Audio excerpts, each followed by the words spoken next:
And we're back with another episode of the Lakers Fast Break podcast. It's Gerald Glassford coming right back at you here from Lakers Fast Break.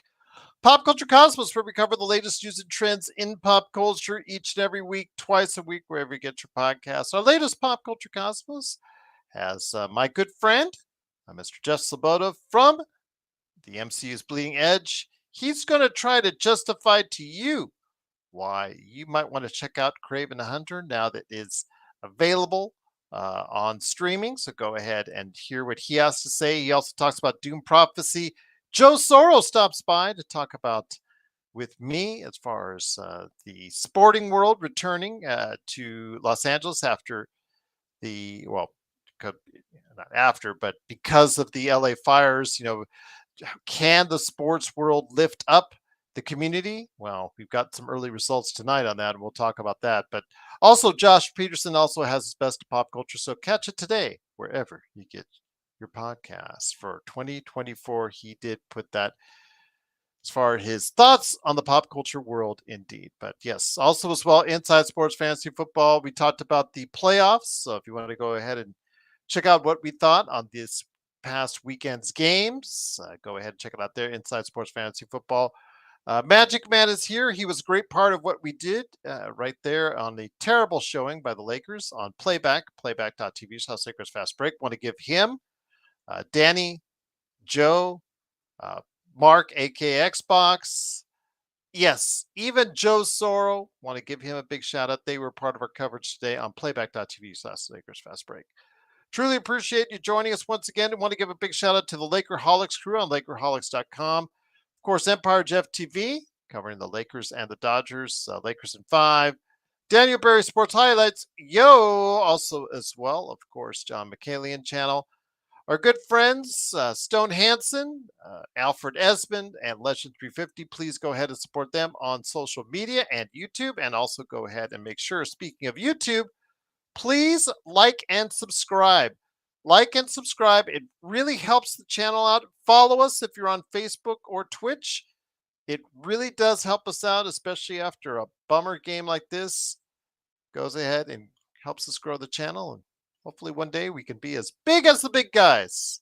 And so there'll be all those small channels say, we want to be as big as the Lakers Fast Break podcast. And for members, I am going to be going ahead and adding an article in there very soon for Mark, aka Xbox. He's going to go ahead and post that today, but I wanted his final approval on it before I go ahead and do so. I did drop a video for my good friend Jeff Sloboda. So you want to see the video version, become a member today for just $2.99 a month. But if you want to go ahead and allocate your funds towards the great charities that are in need, I can't say I'll blame you.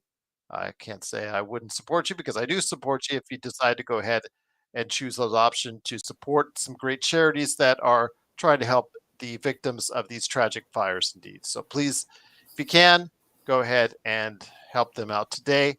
I'm sure it will be greatly appreciated. Well, the Lakers came in tonight after a week off because of what's happened, because of those devastating fires, and the LA community sorely needed a lift by the Los Angeles Lakers coming in tonight. The USC Trojans, yesterday, they played their game, and they felt, in their comments by Juju Watkins and others, saying that they felt they needed to help lift up the community. And so they did their part by playing a spirited game and destroying Penn State. The Clippers, they came back tonight to the Intuit Dome, and they're saying the same things as far as some of the early quotes coming out of there, and how they felt they needed to go ahead and lift up the community. And they beat Miami today at the Intuit Dome. The Lakers, they had their opportunity against the San Antonio Spurs in the first half.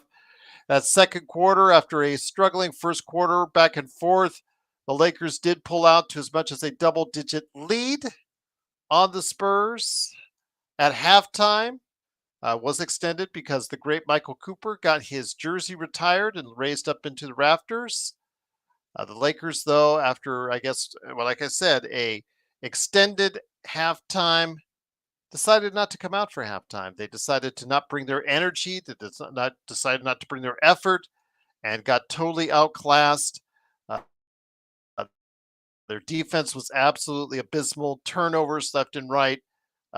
Harrison Barnes exploited them on the offensive end for them and a defensive end for Max Christie and Austin Reeves, who got bullied by Harrison Barnes in the fourth quarter. And the third quarter was dominated by Stephen Castle, who took over in the third quarter to get the San Antonio Spurs off to a good start. And Victor Wembanyama throughout the game actually had a so-so game for him. 23 points, 8 rebounds. But the Lakers decided to not match that. And even though AD got a 30 points and 13 rebound game, it didn't have the impact that it needed to. LeBron James, despite shooting 7-11, 18 points, 7 turnovers for him. Austin Reeves, 4 of 14. Max Christie, 4 of 11. But those guys were toasted on the defensive end.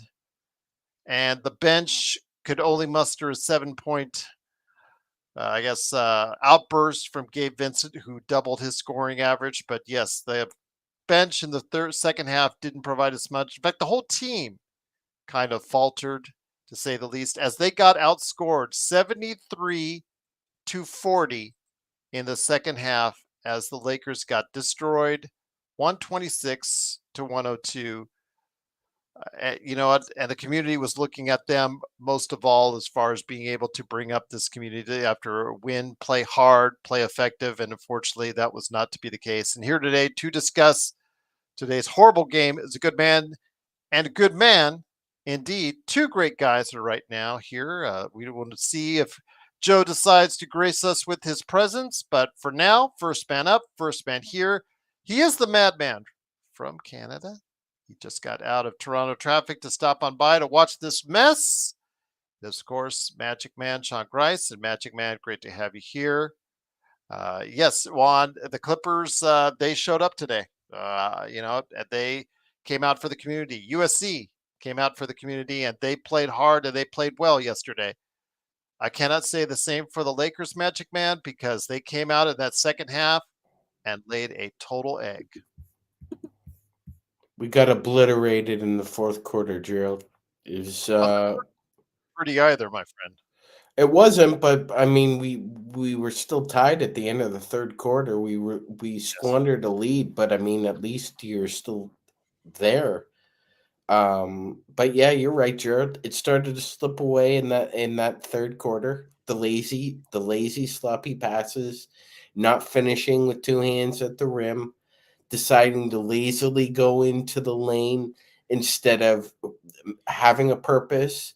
The only two guys who seemed willing to play on both sides was AD and Dalton Connect, and we know what Dalton can't do defensively right now, and that's all right. He's a rookie. I don't hold it against him, but those were the only two guys I saw that showed up defensively. Gerald, we're ranked 23rd in defensive rating. And with a roster with that kind of length and that kind of prowess and that kind of resume where you got AD, Cam Reddish, LeBron, you shouldn't be 23rd defensively. However, like Johnny pointed out, when LeBron's only giving you, 10% of his effort defensively, and you got Rui out there, and you got to rely on Dalton Connect, and Austin Reeves is getting just decimated by Harrison Barnes. And by the way, your head coach is supposed to make adjustments. Why weren't you making adjustments there, JJ? I'm curious. Kick 6'8" Harrison Barnes, back it down to 6'4" Austin Reeves. You think maybe you want to bring a double from different angles in order or to Max try Christie. Six straight possessions in the fourth quarter. They went to Harrison Barnes, who either bullied Max Christie for a layup or bullied Austin Reeves for easy shots. And then on top of that, DFS finally came in to switch on him, and he got on him too. He got a shot on him too. So it was just absolutely embarrassing match, man. It was Gerald, and Mitch Johnson clearly outcoached JJ Redick tonight because Mitch got whatever he wanted offensively in the second half, as Gerald pointed out, and just didn't seem like either JJ knew that they were stuck in mud after that long halftime. And by the way, congratulations to Coop on having his jersey retired. But as you said, Absolutely. Gerald, that seemed to be a fly in the ointment as far as the energy level and the focus and concentration. It seemed to wilt Which I rapidly. think is a poor excuse because it didn't do it for San Antonio. What you know what it did, Yeah, they Sean? had to wait too. It gave Mitch Johnson much more time to plan a strategy for the second half of this game, and it really benefited San Antonio the way they came out. They came out with energy, focus, and like you said, they eradicated by the end of the third quarter the double digit lead the Lakers had, and absolutely took over that fourth quarter. And the thing was, Magic Man, the worst part about it, they in that fourth quarter they went to Harrison Barnes repeatedly because Wembyama was sitting on the bench getting rest. That's a scary sight for the Western Conference, Gerald. If the Spurs are able to build leads with Wemby on the bench, oh my goodness gracious, watch out. Because this Yep. team might go a streaking pretty soon if this continues. Once again, it is the Lakers fast break. It is the Magic Man Sean Grice along with me, Joe Glassford. Thanks so much again for listening. 126-102. The Lakers lose. They're now 20-17 on the season. I believe they've now down to seventh or eighth. Yes, seventh in the Western Conference, 11 and a half games out as of right now. This was a prime game that the Lakers could have gained traction on the third place team, the Memphis Grizzlies, who also lost tonight, but oh, well, maybe another day, the way that they're playing. But here today to go ahead and discuss tonight's embarrassing game. Good man indeed. You've got to go ahead and follow not one, but both of his great channels on YouTube. Go ahead and make sure you subscribe today to Clutch Talk and Lakers Corner. It is the mastermind behind both those channels, John Costa. John, good to have you here. Looking forward to hearing your thoughts on this debacle. What's up, Legend? Make sure you go ahead and check out Legend's channel as well. But John, just an embarrassment from start to finish. You were a great part of it on playback. In that second half, the Spurs came out to play and the Lakers didn't. And it's just that simple. Yeah, no, this game can be described with one sentence. This game was a tale of two halves. The first half, I mean, I think Sean said it best. It's not that we got ridiculously outplayed. Like we were right in it. Where we got ridiculously outplayed was that fourth quarter. That fourth quarter, you guys, was some of the most atrocious basketball I've seen from the Lakers this season. I mean, we got outscored 37-13. And you know how many silly and just dumb turnovers that we had in that fourth quarter? I mean, man, that right there, we were in this game. I mean, Sean said it. We were tied coming into the fourth quarter. We lost by 24. What the fuck? Like, that's crazy to say, dude. Like, we were tied coming into the third and we lost by 24. And we had AD out there. We had Bron out there. Man, I mean, I want to get on JJ. I want to get on the players because, yeah, like what Sean said, you know, as a coach, you should, if Max Christie and AR are getting targeted 6 possessions in a row, you should probably think about bringing a double. But fuck that. Like, if I'm a player and I'm watching my teammate get cooked 3-4 possessions in a row, I'm like, switch that. You clearly can't guard that right now. Just switch that. Like, LeBron is supposed to be stepping up and saying, you know what, exactly. I'm going to take Barnes. Exactly, you take right? Chris Paul. And but he wanted the night off by guarding Chris Paul. So that's what I'm saying. Like, I blame JJ, but I also blame the players, like especially the LeBrons and Anthony Davis. Like, bro, I do this at the fucking rec center. I do this at 24-hour fitness. Like, yo, if you're getting cooked by some guy, switch. You can't guard him. And LeBron, as the best player, like, you're supposed to be an extension of the coach. It was ridiculous, man. It was ridiculous. I mean, we could talk about whatever with this game. But if you want to know what happened, you want to know the game story, just watch the fourth quarter. Just watch the fourth quarter, and that's why we lost. That's literally why we lost. Lack of effort, just absolutely poor coaching. I think that also, like you said, of course, like we talked about, LeBron or someone else could have stepped up and said, you know what, you guys are having trouble with Barnes. I'll take over. He's not going to go ahead and post up on LeBron if LeBron is in there, mentally because of just strength he has. And Magic Man, uh, why is LeBron only taking 11 shots in the first place? He's having a good night shooting 7-11, a 2 and 3 from 3. He just did. It's like he was just going through the motions tonight. And the problem is when he's giving the ball up to guys like Reddish, who missed a 1-footer and a 2-footer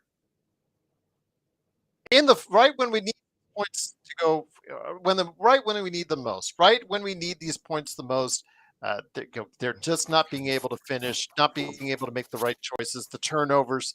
But again, Sean, it's about what we saw in the fourth quarter. We just saw a team that just didn't care. And you cannot have the same excuses like JJ did coming out of the Dallas game, like say, oh yeah, they played tired, they're a little tired. You had a week off. I understand the tragedy. I understand what was happening with JJ's, home, and obviously he didn't have his mind 100% on what's going on with the game.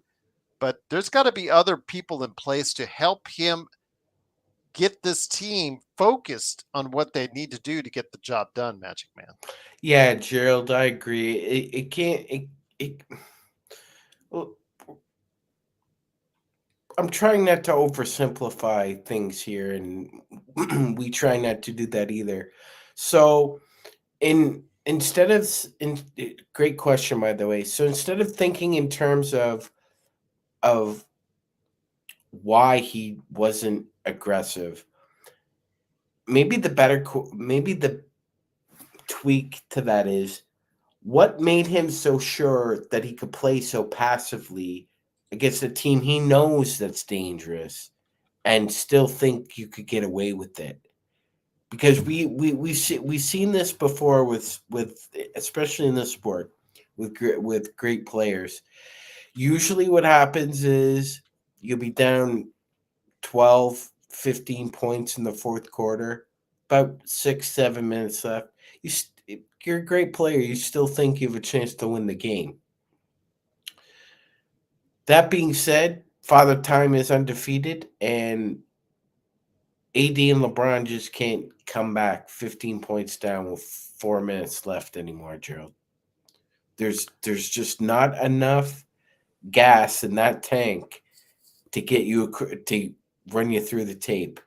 And my guess is, Gerald, and it's just an educated guess, and as Gerald said, it's not a built-in excuse.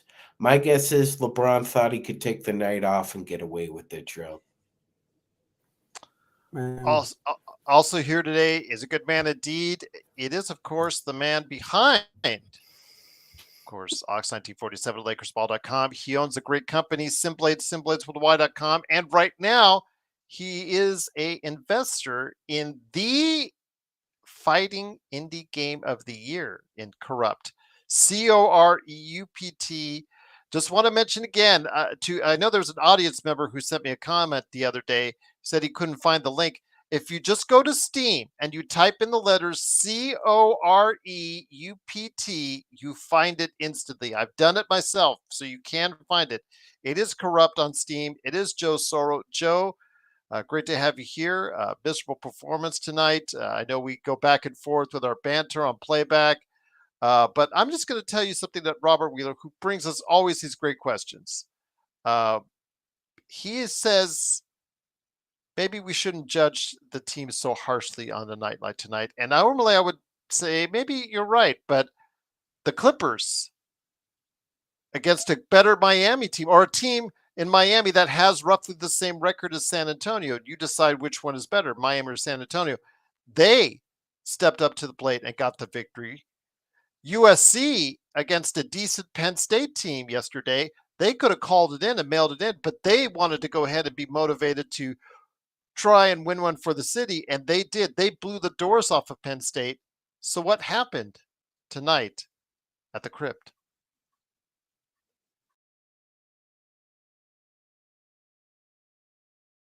created a disease that even the staunchest Laker fans don't really realize how badly it's infected them. The Lakers played like this before the fires. Did you watch the Dallas game? Yep. Now, the difference between tonight's game and the game then was the Lakers decided to maybe play a little bit in the first half, and then thought they could coast in the second half, and they got blitzed and beaten up to the point where it only further advances the fact that this team is as mentally focused and mentally strong as the shit that comes out of your ass. They are a disgrace. Their owner is a disgrace. Their general manager is a disgrace. And if you keep using excuses in life, especially if JJ Redick is too mentally incapable of handling his job because of what happened, he should take care of his family and his duties. Then don't come to the game. Anyone else affected? Unless I don't know, did any of the other players or assistant managers or ball boys or medical staff, did their houses burn down? Not that I know of. Not to my knowledge. I mean, Okay. relatives or other, family members might have had, as we've seen in reports, but nothing relating directly These to the guys players. are pumpkins, and they were never coaches to begin with. See, at least in the Cinderella story, for a moment, they were a coach. Then it turns into a pumpkin at midnight. These guys have been pumpkins from the beginning. And in an 82-game season, sure, you maybe come out the gate a little bit hot, get a little rhythm, get a little confidence. But when it matters most, these guys fold like one-ply toilet paper with piss in it. And that's something I think you all need to start really making loud noises about. Not because I want to be in this horrible negative area. I've been in the negative area since the draft. I haven't really gotten out of it. We do a show here, so we're able to try to muster up something. I can't just come here and destroy every minute of the day, especially when they win a few games. You got to kind of go. But we need to vent when you have toxic shit like what we saw tonight.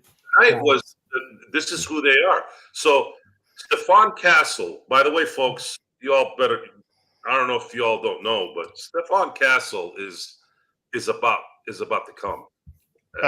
Sean, you may have your answer on that rookie year that we were talking about. About to arrive. Whoa. Sorry, he's arriving. Yeah, well, we'll just edit that. We'll just edit that. You got a dirty mind there. Hold on. No, Mr. Hypocrite. What were you saying earlier when I'm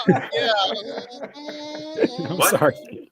That one was crazy, Joe. Remember you went earlier on playback? What's with the well, you got something stuck in your throat? Yes. No, it's you being a little bit of a hypocrite. What the hell did I say? Oh, that was funny. What happened earlier? I don't know what the fuck you're talking about. Go on, Joe. When Gerald said keep cock. going. Keep going. When Gerald said cock. Keep going. Stephon, I don't know. I don't remember things like that, I guess. Maybe. I don't know. Anyways. Stephon Castle's on the rise. He's on the rise. He kept them in this game when the Lakers could have extended this. But you could see the nonchalant and the laziness in their execution on defense. LeBron didn't give a shit. LeBron didn't care, and LeBron hasn't cared for what's likely for a while now. 3 years. AD, 3 years. You wasted an AD game where he wasn't missing on top of it. 30 points, 13 rebounds, 8 offensive rebounds, Joe. The Lakers are now 9-6 in games where AD scores 30 or more. That's Joe finish up. Austin Sorry, and Connect and all the perimeter defenders that have struggled got exposed. They got exposed to the point where they looked like they hadn't even been in the NBA in a while. It was an embarrassment. An embarrassment that isn't really a surprise at this point. It's just not. There's just not enough It's not just talent. It's the mindset. It's the leadership. It's the, what are you doing here? Is it just stat padding at this point? Are you all just excited about, oh, this guy went 30, 12, and 8 in a game? Do you not know that that doesn't matter anymore? It used to matter because when you went 30, 12, and 8, you usually won those games. Now you have guys that are having triple doubles and getting waxed in the same game. You have guys getting 2 triple doubles in a game. How is that stat even relevant anymore? Really? So stats, if you're here for the stats, I guess I understand, but this team is finished. They make it to the play-in. Okay, great. We get a couple extra games, and maybe they get a 7 or 8 seed. Okay, then what? They're going to face Oklahoma City, maybe the Houston Rockets. What happens then? You're going to have Austin Reeves get basically turned into a turnstile. Dalton Knecht's probably not going to play that much in the playoffs because rookies usually don't if they're not able to play at least some kind of defense. And LeBron, as soon as things start going downhill, LeBron goes downhill with it. No fight, no pride, no leadership at all. A pathetic showing by a pathetic franchise that has lost its edge because the players that they employ are ballless. And that includes LeBron and AD. They have no initiative. And LeBron has won in his career because of his talent. That's how great he is in terms of talent. But in terms of leadership, in terms of looking at him and going, man, this guy really brought everything with this team. It's only been him. His performance in the 16 finals, 20 finals, whatever, that's him. That's him being that great of a player. But as far as him inspiring and as far as him leading, no. And that's probably cost him a few more titles. So, yeah, pretty abysmal showing. If you all want to make excuses for why and what and who, well, I feel sorry for you because you're going to go your whole life making more and more excuses on why shit like this doesn't go well for you. And I'm telling you guys right now, when you start programming your mind to that, you will be a loser in life. You will be a loser. Now, LeBron isn't a loser. AD is, no one in the NBA is a loser. They all succeeded in life. We're the losers for watching this trash. We are. We're the idiots watching this trash. But we have a show. You all like it. We're talking. So I guess it's not for naught. And that's my button on that. Speak for yourself. I'm not a fucking loser, John. Joe, seriously. I feel so motivated now. I feel so uplifted. Think about it for a second. I had stuff delivered today that I could have. You know what fucking time it is on the East Coast? I don't care what time it is on the East Coast. Yeah, you're about to. You need to listen to what I'm saying. You're about to. I had stuff delivered tonight that I don't give a that I could have installed and been done with. Instead, I was watching Stephon Castle basically just absolutely obliterate anything and everything that the Lakers are doing while everybody was just doing this. Give me the tracking ID. I'll go pick it up for you and dump it in the river. And on that note, Magic Man, I'll hit you up. Well, Gerald, he's calling us He's calling us losers here. Well, it's like, tell him to look in the mirror. Abraham, what are you talking about, Abraham? Come on, anyways, Abraham. I'm number one to be able to blame LeBron. I was literally the first thing I said. So don't come on here. It's not really. I might be. I know it's not. I'll go meet Joe halfway here. I'll call myself a sap for watching what I watched tonight, but definitely not a loser. Look, it's not blaming LeBron, but it is a simple thing of like, as a leader on this team, as the OG on this team, if your youngin and AR and Max have been getting targeted for the last 6 possessions, you have to step up and say, youngin, switch that for these couple possessions so they can switch it up. And also just he didn't bring it. It's not all on LeBron. It's not all on LeBron, but I just want to address Abraham's point because I will not let no blasphemy go on because I get on LeBron when he needs to get on, but I give him his praise when he needs to be praised. So cut that shit out, Abraham. Yeah, I agree with you wholeheartedly on that, John. Yes, you do. And once again, it is of course the Lakers fast break. The Lakers lose 126-102. They follow 7th place in the Western Conference. Magic Man, I got a good one coming up for you next, so be prepared. John, I wanted to ask you this in regards to what Robert Wheeler said earlier. Robert, I know you just popped another question in there in regards to our level of disappointment for tonight. I posted that out of scale 1 to 10. It's a 9 for me because of how important a win would be for this community. And they know the stakes, but they just came out flat, and there's no excuses for it in that second half. Let me go on to what Robert was saying earlier. Are we being too harsh on this team? Given, of course, the circumstances, given, of course, what has gone on and what the people of Southern California have had to deal with for, close to a week now. No. Again, the other 2 LA teams that have played, they showed up. They balled out, and they did it for LA. And the Lakers didn't. And the Lakers are the premier team along with the Dodgers in the LA area, and they decided not to show up today in that second half, and they should be vilified for it. Go ahead, John. I'm gonna do my best impression of Joe right here. I'm gonna be honest with you guys. Oh, here it comes. What is that too hard pussy shit? Like what? Like I'm sorry, y'all. Like what is that, dog? Like what are you talking about? You being too hard? You fucking play basketball for a living, dog. You hoop for a living, dog. I don't want to hear no shit about me being too hard on you, bro. Like honestly, I'm in life, and this is like beyond just basketball. I'm a big believer of like, you wanna get better. Like you never want to make a mistake again. Like if you make a mistake, I'm a big believer of like, I'm gonna fucking drill you on this mistake. I'm gonna drill you. I'm gonna kill you on this mistake so that you feel so bad about your mistake. You feel so terrible about your mistake that you say, you know what? I never want to feel like this ever again. So I'm gonna do whatever it possibly takes to not put myself in this situation.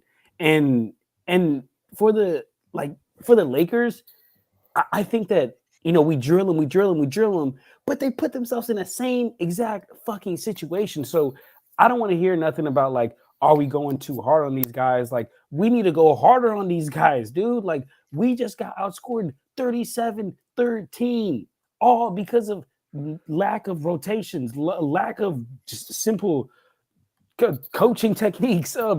Bro, turning the ball over. Stupid shit. I don't know, and I'm gonna be honest with you guys. I don't know. So maybe some other people, view it differently. Like I know, like my girl person, like she views it differently. She likes to, be coddled and, told, hey, like it'll be okay. You're gonna get better and stuff like that. And that's okay. Some people feel like that, but that's my girl. Like I'll treat her like that. I shouldn't be treated like that. This is the fucking NBA. I don't give a fuck how you want to hear it. I don't care. Don't listen to how I'm saying it. Listen to what I'm saying. That's one thing I say a lot. Don't be all in your panties because I cussed it a little bit or I got a little loud. Shut up. Listen to what I'm saying. And what I'm saying is you're playing terrible. So that's my Joe impression right there. Joe, was that good or not? I like that little shut up. There you go. John, before I hand it over to Magic Man, your level of disappointment for tonight's game on a scale of 1 to 10. Level of disappointment, 15. How do we go into the fourth quarter tied and lose by 24 to the Spurs? Again, the Spurs are a good team, so I take that back. I'm not trying to say disrespect them, but they're a 500 team. But you don't do that though. You don't go into the fourth quarter tied and then lose by 24 when you have the best player on the court. It's just simply put. And Gerald, go ahead. I was going to bring it to you. No, appreciate that, Joe. Before you hit me up with the question, I just wanted to say although this is a somewhat of a novel experience for I think the 30-mile zone and parts of LA. The fact of the matter is, other big cities have had to deal with tragedies before. I mean, the Boston bombing happened, and both the Red Sox and Bruins, Gerald, came out like a bat out of hell when sports picked up in that city. We all remember the first game in New Orleans after Katrina. Steve Gleason blocks that kick, and it's almost as if New Orleans is born again. So there have been examples of cities that did inspire their fans with great performances in order to try and reach the emotional moment that seemed that sports and life crash into one another. And the Lakers have no excuses, Gerald. Like you said, LeBron had how many days off? The guys had how many days off? They were able to practice, Gerald. I'm not sure if anybody read that article, but apparently in the contracts of the NBA and its employees, which is the players, one practice is really held only when you're not playing on They were non-consecutive still going to days. El Segundo and practicing at the Yeah, recently opened. they were still practicing, so there's no excuse. And now I'll be happy to field that question. Your level of disappointment, real quick, from 1 to 10. 10. I 10. put a 9 for me, but I think I like the 15 answer the best, to be honest with you, Magic Man. But one last thing before I send over to Joe. Your thoughts as our Lakers historian, along with Joe, on Michael Cooper getting his jersey retired tonight. I wanted to put at least a little good spin on this before we hit it back up and go back down the spiral once again. Thank you, Gerald. Very nice. Long overdue. Long overdue, but well deserved, and I'm glad it was finally done. At least, and especially so his kids can see, that was really special. Um Coop, look, Gerald, uh, people can say what they want.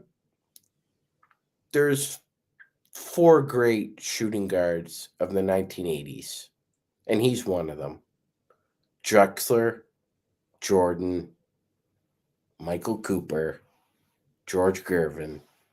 That's the list of the best shooting guards from the 1980s. Now they all had different attributes, different skills. I would say Coop and Jordan are the best defenders out of that bunch.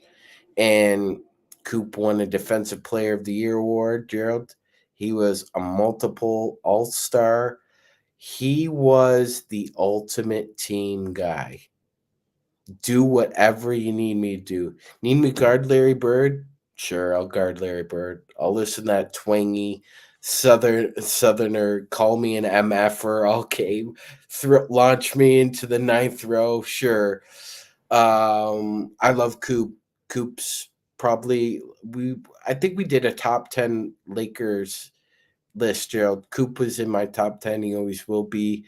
I just think he should have been in a long time ago. And it's the Hall of Fame, I mean. I'm not talking about having his jersey retired. That's strictly a Lakers decision. But I'm glad he's in the Hall of Fame, and I'm glad the Lakers did right by him by retiring his number. It's only right. To me, he's the okay. To me, he's the third greatest shooting guard of the Lakers after Kobe and Jerry, and he's got the rings to prove it and the individual awards. He was part of the greatest dynasty that basketball's ever seen in the 20th century. And he was the only guy from that group who hadn't been recognized and validated by getting into the Hall of Fame and having his jersey retired. Now it all comes full circle. Everybody from Showtime that deserves to have their number in the rafters has their number in the rafters. And that's only right. Once again, it is the Lakers losing 126 to 102. They fall to 7th place in the Western Conference. Before we left our feed, as far as the game is concerned, on the Lakers Fast Break channel on playback and then also YouTube, Humble Servant put the last quote on there, Joe. And he said this team is destined and playing like a 9th place team. At the beginning of the season, in our season predictions, I predicted them to be 9th place. You predicted them 11th. Stone predicted 11th. John, you had them, what, 8th or 10th? Something like that? Yeah, I had them 8th. Magic Man, you had them 8th, 9th, I think, something like that, Magic Man? 9th, yeah. Yeah, so we did not think of this team as, with all the surrounding things, the parts around LeBron AD, to be able to get this team where it needs to be. So with the games that you've seen the past couple of weeks, it's looking more and more like our predictions are looking spot on. And unfortunately, that does not mean a good year for Lakers fans. And worse is I don't like anybody, really.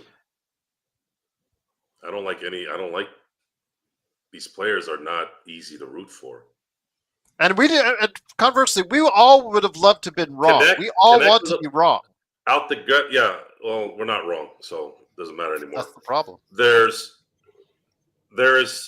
just this, like, Connect a little bit at the beginning, kind of showed something that's very likable. But other than that, this is a very hard team to cheer for. They're just there. They're just blah. I don't see anything where you're going game in and game out where you have respect for them. I just don't. They don't have it. They're. Check out John's other channel, not about manual transmissions. Clutch talk. All right. Don't even know how to manual, but all right. Guabina, there's not going to be any olives this year for you all. Yeah. I was pretty confident that wasn't going to happen anyways. It's just yeah. You guys want to talk, and I'll just sit here? No, I was just going to say, I was going to add on something for you, Joe, from Robert Wheeler. So go ahead. Put up Robert's stuff on there. I apologize again, Joe. I agree, Joe, the Lakers should be graded harsh. But no, I interrupted him. So I have to say, Joe's gum chewing is a lot more annoying than my typing. But I mean, the guy was in tears at the press conference before the game. 20 plus years of his house items burned. I agree that, Joe, the Lakers should be graded harsh, but just not specifically tonight and mainly JJ. No, nope.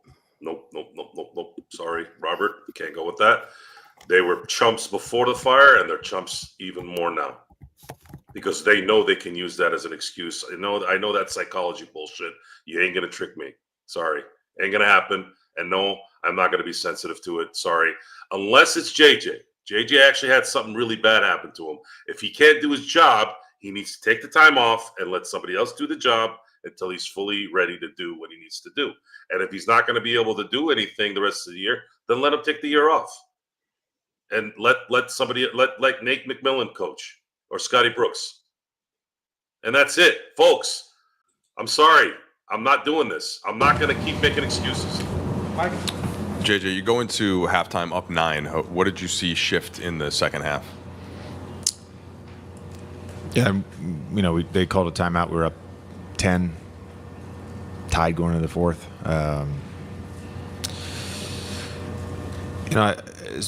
You can point to the 13 points in the fourth quarter, but it was just, we gave. Yeah. Go ahead, Magic Man. Yeah. So when you see somebody who's talking like that, you can tell the level of frustration the higher you go up on your face. Yeah, so you know what? We were up by 9, 10, and then the fourth quarter came around and they called a timeout, and yeah.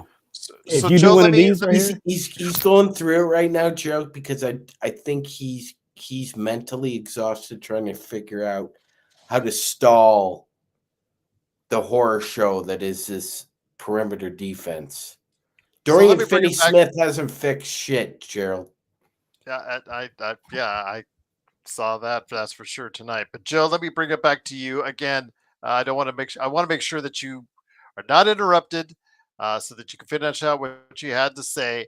Again, you're not agreeing with Robert Wheeler on how he should not be held accountable for tonight, Joe. Who, JJ Redick? Yeah. No, but I think he should go take care of his stuff.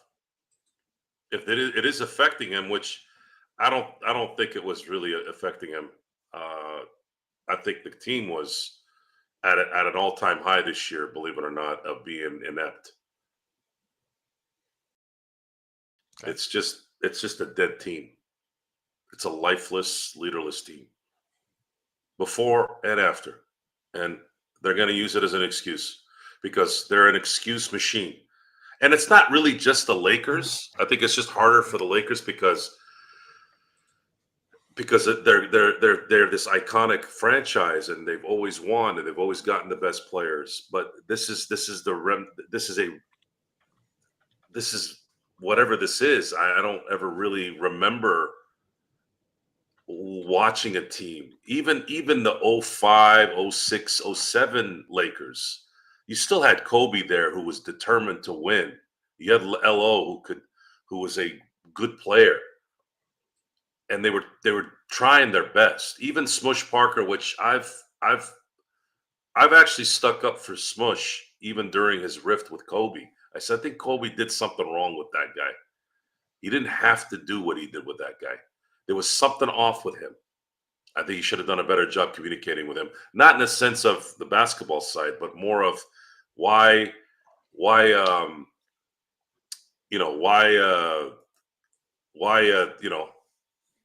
did this happen? Mm-hmm. You like that, Mike? No, I was disagreeing with you. I know that's why I shut your ass down. So you're saying Kobe was okay when it concerns his treatment of Smush Parker, and Joe's saying that he was a little bit too harsh on Smush Parker, or there should have been a better line of communication. When you listen to Smush discuss the situation, it's a little obnoxious. It's obnoxious what Kobe was doing to him. Joe, do you remember what the last thing Kobe ever said to Smush Parker was? Don't speak to me. Oh, he didn't say that. He that was only half of what he said. You have you have to accomplish more if you want to be able to speak with me. Look, man, I think I think that whole situation is kind of overblown and oversimplified. I think it comes down to something really quite simple. It's funny how when Kobe texted Powell and Caron Butler at like 2 or 3 in the morning to come work out with him at the gym, they would be there in about 45 minutes. Joe, eventually I think what happened was Kobe texted Smush at like 2 in the morning and said, I'm going to work out at like 3:30. And Smush didn't answer him because he was asleep or whatever. And that was enough for Kobe to say, okay, I'm done with this guy. Nick T, appreciate both the super chats that you put on. The first one is about how you felt that the Lakers getting killed on the boards. I know it really didn't showcase in the numbers, but there were times where the Lakers were just out of position, and I couldn't agree with you more on that. The second one from Nick is Lakers lead the league in 20-point losses. That is not a distinction you want. That's something that obviously JJ has to start focusing in on. This team loses focus quickly. Joe, as you pop in there, trade LaFlop James. I know that you're mocking Sean when he does that, but I've muted him now. You won't hear the keyboard. Great. We're all thinking we're number one now. When it comes right down to it, Joe, this team really needs a swift kick in the ass. And I'm not sure at this point in time, JJ is equipped because of what he's going through to be able to do just that. Because we talked about before, he's a rookie. He's going to go through his ups and downs. I think he's gotten out coached at times. I think he got out coached in that second half tonight. And I'm not sure he's going to be the guy right now with his headspace, with what's going on, to be able to get the job done for the Lakers. Although Robert Wheeler said, mark it down, he's got a top 4 seed by the Lakers before the end of the season, too. This team is not just infected by the players, it's infected by everything. Doesn't matter if they get rid of LeBron and AD and all these players. The people in the front office can't wipe their own ass, let alone build a competent team. They have no image. They have no personality. They have nothing. It's been zapped. They keep wearing this stupid ass Lake Show jersey at home. Where's the golden armor? Where's the pride? Where's the Sunday whites? Road purples? No identity. Oh, we just want to sell jerseys and feed you a bunch of sodium-filled bullshit on our jerseys and put a little 44 there to honor the greatest, arguably the greatest Laker of all time. That's your Lakers right now, folks. That's our Lakers. That's what they are. And no one tells them because everybody wants something from them. Everybody wants something from LeBron and AD and Jeannie and Rob because they're rich and they're famous and they got these high-profile jobs. What they need to see is they need to see somebody like me telling them who they are, really. And of course, they'll project. They'll go, who's this guy? Nobody. Yeah, but deep down, they know it's true. A bunch of chumps. I don't give a shit how rich they are. I got money too. I can buy what I want to. Maybe I can't buy a 80-foot yacht. I don't want an 80-foot yacht. I got everything I want now. So what is it? What do you want to do when all that is on your side? What's next? Is it to suck ass and be full of shit like they are now? Is that the kind of life you want to live? Well, if you want to live like that, fine. Can you fuck off? Can we go draft somebody like Stephon Castle, who looked like he gave a shit, or Wembanyama, who gave a shit? I'm not saying that high caliber talent. I know that's going to be hard, but my point is these guys in San Antonio looked like they gave a shit. Looks like the Lakers looked like they ate shit at halftime. Well, Joey, me and Gerald were having this discussion before you came on. It's almost as if you make that excuse for a team in the weather. Well, they had to battle the elements today in the snow. There are two teams. They're both playing in the snow. It's not like one has an advantage over the other. They're both playing in the goddamn snow. Like Gerald said, the Spurs had to sit through that Coop halftime presentation too. My question is, why continue to have them during halftime? Because it interrupts the flow of the game. Can Before we the do that game. before? Yes. Would it kill? Would it be bad or inappropriate to do it? I'm asking you guys out there, because if you guys don't think that's proper, then I'll say fine, no problem. But I mean, Joe, would you have a problem with it happening before the game? 16 championships, that's where they was. Relax. What? Yeah, before the game is better, Gerald. I mean, at I'm What the hell are you saying- talking about, Darren? And why'd you say 16? They have 17. They have 17. You all right? Been sniffing that glue? Stop sniffing glue. What are you doing? But I'm just asking, Joe. I mean, if you guys Who think gives a it's shit if it's inappropriate, before or during or after? Who cares? They were up 9, 10. And then they started putting the thumb up their ass and didn't play. What does that have to do with the halftime show? What? They lost their powers because they were resting for an extra 20 minutes? Come on, guys. No, doesn't matter. These guys have shown this before. This is who they are. They are not interested in winning. They never have been. They're interested in the story and selling jerseys and grab-assing and ass-licking and ass-kissing. That's what they do. That's what their owner does. It's going to trickle down. Excuse after excuse after excuse. It's over. It's over. The discussion is over. You're never going to convince anyone that has a half a brain even. So imagine that, folks. A lot of y'all have half a brain. Maybe you don't. Maybe you have a quarter of a brain. These players, and this organization are a bunch of tulips and pumpkins. When somebody tells them that they're a bunch of you-know-whats, they go crawl into the corner and just stay there like the cowards that they are. Tonight was a blaring call of cowardice. And I wish I could tell it to their face.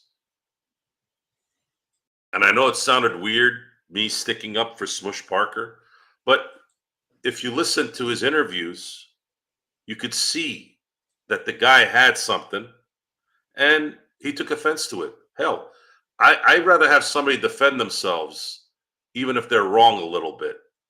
And I know Kobe was hard, and I get it, and I'm with it. But sometimes you can't do the same thing with everybody. Sometimes you got to do certain other. Yeah, no one's perfect. I'm not blaming anybody or whatever. I was trying to make a point. The point of this at this situation, I'm trying not to compare it to before because that doesn't work, is that these guys are not about the work. They're not about the details. They're all like Smush not answering the call to go work out. So I'm glad you brought that up because that's what these guys are. I heard more about Reeves playing golf in the offseason. I heard more about LeBron perusing and doing whatever it is that he does with his extracurricular activity. Didn't really hear much of AD. All I heard was father-son bullshit. And then the other half is a bunch of chumps who are injured half the time.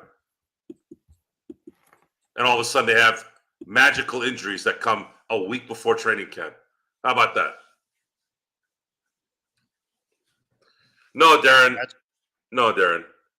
Who cares to your shit? How about that? This team sucks just like your posts suck.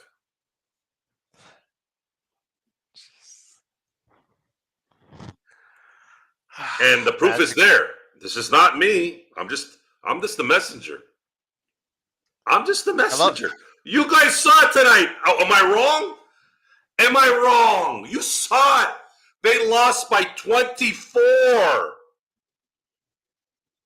That's a point. That's 33 points in the second half at home. Playing, what was it? One of my guys on Lakers ball, the perfect line, on Cooper night. These guys decided not to play defense. The irony. These guys are chumps. Live it. Know it. This is who they are. We're going to be here the rest of the year. You know, we'll say some nice things when they win, and when they lose, we'll just sit there and go, yeah, whatever. It is what it is. I'm ready for baseball season, man. I'm ready for a real organization and a real team, especially with Roki probably signing in about T-minus 10 days, the latest.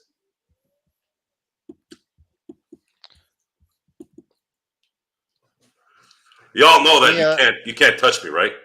You can say whatever you want. It doesn't bother me. You guys saw it today, right? Not you. Talking about the crowd. Yes. Mia said, at least AD donated to fire victims. I'm like 90% of the way there. Everyone else is all about me, myself, and I. I do want to add on Twitter. They did make a notification that AD said after the game he plans to meet personally with first responders and arrange for Lakers tickets for them as a small token of thanks for their service. So, AD, you know, we talk about how he can't do this. He doesn't step up, like he doesn't become the number one, et cetera, et cetera. But I'm going to give him a lot of credit for, doing what he needs to do to try and help the community in this tough time. But I just wish we'd had more of him tonight. He was the only good positive thing that we had going, Magic Man, and it just seemed like the Lakers, again, he just gets rolling, and there's these games where they just forget about him when they need him the most. That early fourth quarter when they didn't have him in the lineup, they had was it Jackson Hayes, LeBron out there, and then of course the guards that kept getting killed by Harrison Barnes. They were roasting him inside. AD not in there certainly made it a lot worse. JJ does have to get a little bit of the flack because he did not make adjustments when he saw that things weren't going the same way. But one of the things tonight that obviously a lot of people are back on. Here we go again with the Austin Reeves roller coaster. Now everybody wants to send Austin Reeves out on the first plane out of here. He was terrible tonight. There's just two ways about it. I think this Austin Reeves, the point guard thing, it has not worked before under previous head coaches, but they're trying to do it again, Magic Man. And you're getting a lot of mixed results. You're getting great games from him at times, and you're getting efforts like this tonight, Magic Man. Yeah, Gerald, great phrase there for the point guard experiment with Reeves. Mixed results at best. Yeah. You could get a 4 or 5 game stretch where Austin is really cooking with the peanut oil. You could, average 25, 10, and 7 and look like he's ready to set the world on fire. And then, as Gerald said, mixed results, 4 out of the 5 games. He's got 6 or more turnovers, probably shooting anywhere from 28 to 30% from 3. And the defense is what it is at this point, Gerald. If you get a good defensive game out of Austin Reeves, I mean, you're up. It's a rarity. But it's rarer than a Halley's Comet. So with that, in that vein, the 3 gentlemen on this panel, Gerald kind of hesitated, but he gave Reeves a little bit of wiggle room by saying he could be a 6th or 7th man on a championship team. I think so. Just not this one. Just not this one. Well, with its current makeup, I think the championship window has closed. Again, what Joe has said, and I agree to, is that I think those storm windows just shut and broke her fingers. The Lakers need someone as a dynamic third entity, whether or not you say it's a 2A or 3A or whatever you call them, someone that is going to come in and be able to lift this team up when they need it the most, plus get additional depth on top of it. And the problem is they don't have enough resources to do one, if not the other. Oh, and Gerald, can we? I just have something to put up here. Please stop playing this lineup. Please stop playing those 5 guys together. It's awful. It's awful basketball to watch. That's the lineup that started the 4th quarter, by the way, to everyone. That's correct. That's correct. And he keeps giving them minutes. Let me tell our audio crew. That's LeBron, Jackson Hayes, Gabe Vincent, Cam Reddish, and Dalton Connect. It was bad tonight. Cam Reddish, again, I've said it before, Magic Man. You've heard me say this about Cam Reddish. When he goes to the basket, it's an adventure. And it's not a good way. In a good way when I say that, because you have no idea what he's going to do. I don't think he even has any clue what he's going to do when he goes up in the air, because it looks awful. It looks terrible. And for a guy with his athleticism, I said there's just a disconnect for me from the guy I saw at Duke to whatever it is I've seen over the past 2 seasons, Magic Man. It is just absolutely unbelievable, the metamorphosis from what was to what I see now. Absolutely, Gerald. You mentioned the athleticism. At Duke, it actually looked like he had coordination and balance to go along with that athleticism, especially when he was attacking the basket, the rim. Yeah, but I don't know what happened when he got to the NBA. But as Gerald said, he forgot his coordination and his balance at the front door, and it's an adventure. I'm with Gerald. I'm kind of sideways glancing every time he goes to the basket because, like Gerald said, It's a box of chocolates. You never know what you're gonna get with him. No, he left voluntarily because he had to do his post game for his channels, Clutch Talk and Lakers Corner. That's why Yes. he's gone. Can't blame Talk Studio on that one. But John, I do a quick go ahead, recap my for friend. y'all. No, I was just gonna let him know. Just do a quick recap of the game, like a little 2-minute recap. So I was just doing that. But Here's the quick recap: the Lakers sucked in the second half and deserved to lose. There you go. Yeah, there you go, Gerald. Don't even need to watch mine. Gerald just gave it to you. No, but watch his anyways. Like and subscribe again.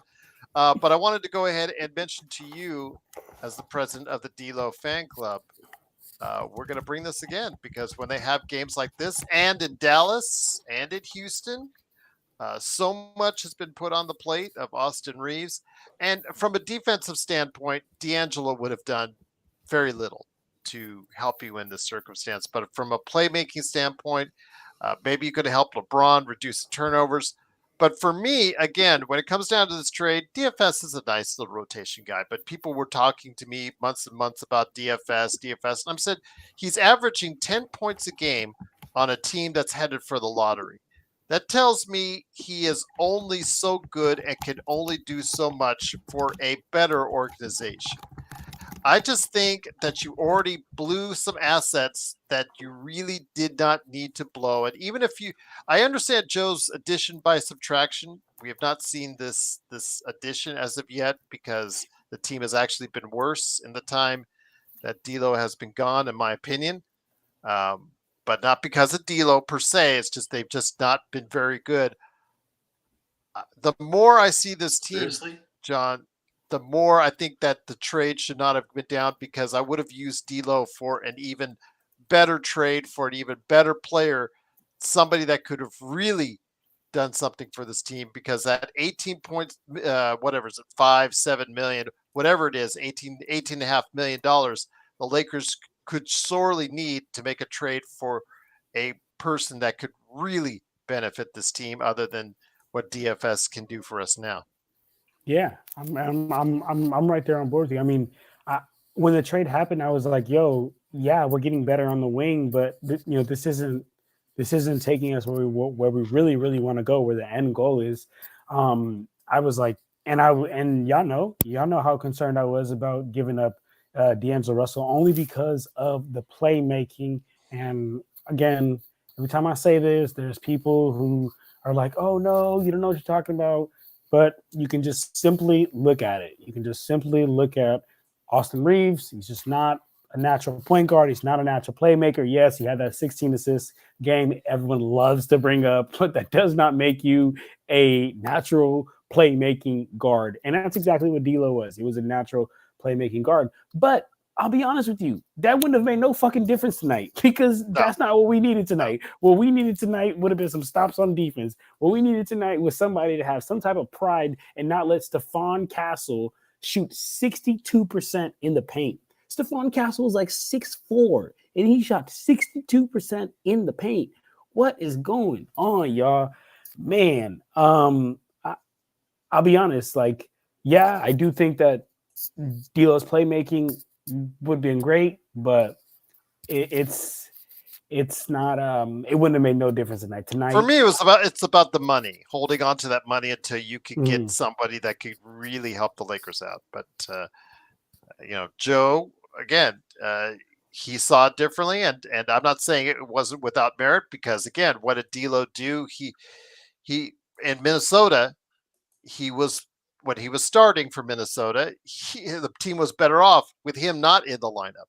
And again, this season, the team was quite often and quite frankly better off without him most times in lineup because of how bad D'Lo had played for most of the season. So there you go. But I'm just saying, as far as the asset, as far as his contract is concerned, and how you could have applied it to a bigger piece of the puzzle, because in the days ahead, Joe, we're going to hear the Levines again. We're going to hear the Kesslers and Sextons package again. We're going to hear, unless Boston trades for him, like Magic Man said, as far as the latest rumor now, we're going to hear about all these players that the Lakers want to go after, and now they have less assets to do so, especially after what we've seen is what they really need. They're now have less depth, in my opinion, that they've had before. No, it doesn't matter. Okay. This team is cancer.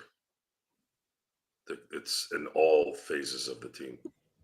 Until you gut it all out, none of it is going to work. You could bring in, if you bring in a superstar, you have to gut half the team, and the rules don't really allow you to do that. So there's no chance of that.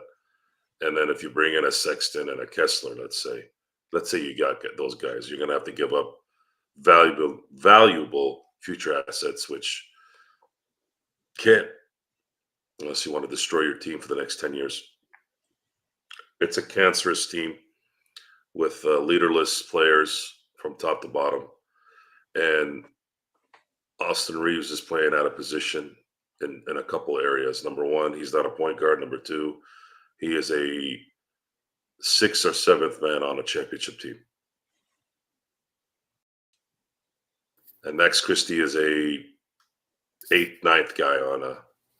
He might have improved to be actually becoming a legitimate NBA player this year, but I'm still not there really. But maybe he'd work on an 8, 9, maybe 10. Yeah. Like I said, I don't like this team from top to bottom. I have no respect really for most of them. I don't like them. I don't like them as players. I don't like their focus. I don't like the dedication. You can sit there, folks. I've been working out since I was 13 years old. Okay, just because you see a video of somebody working out, or then they're in good shape. Well, folks, when you're running for 3 hours, 82 times a year, you're going to be in shape. They're all in shape. That's their job. So I'm not going to sit here and pat them on the back for being in shape. But what they're doing inside that gym between those two hoops is what was the question you want to ask? What is this? Yeah. That should be outside El Segundo.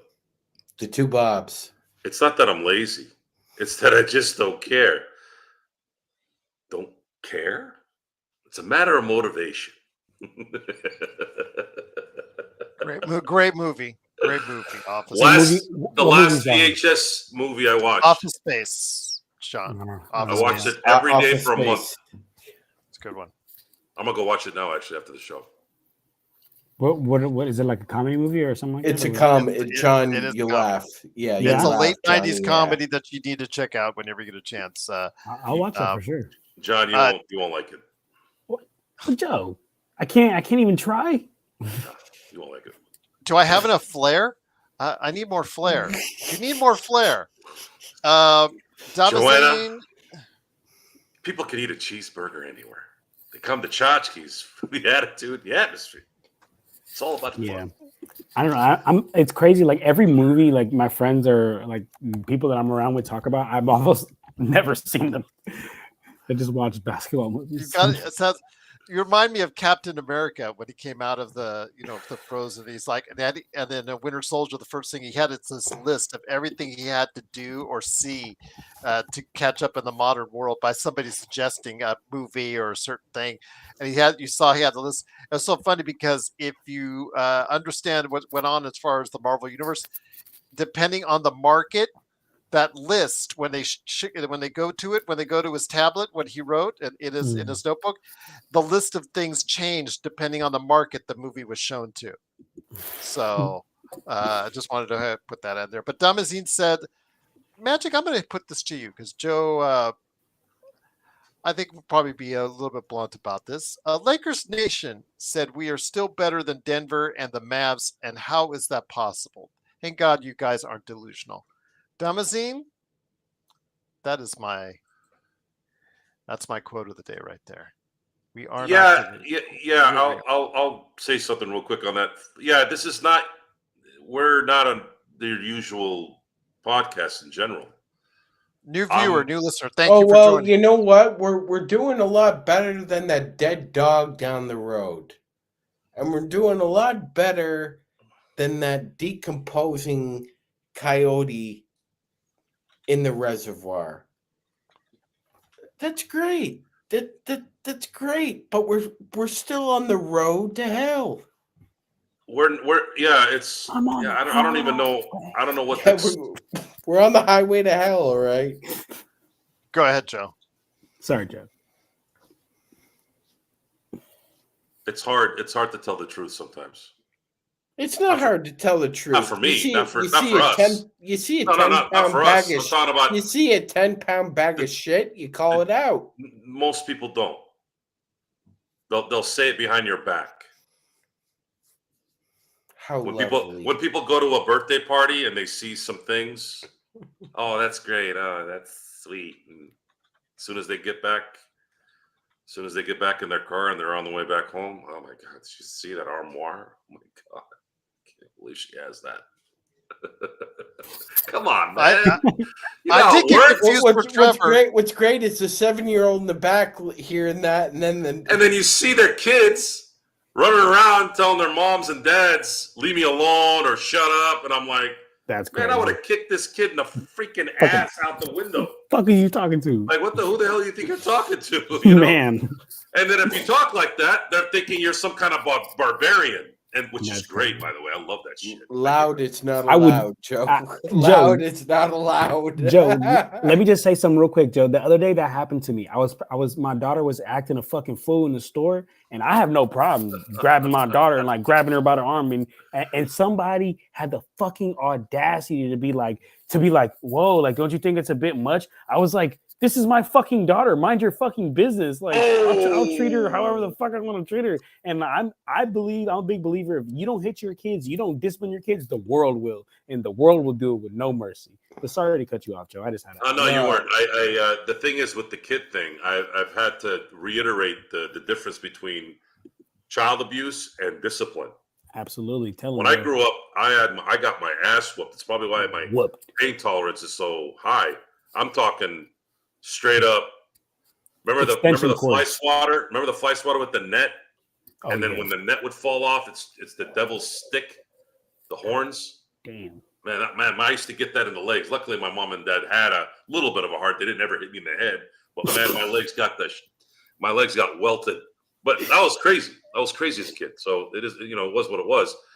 I had an incident in Hawaii during COVID. We went to Hawaii. I think it was, when was it? Was it September? Mm-hmm. So about 6 months after COVID did what it did.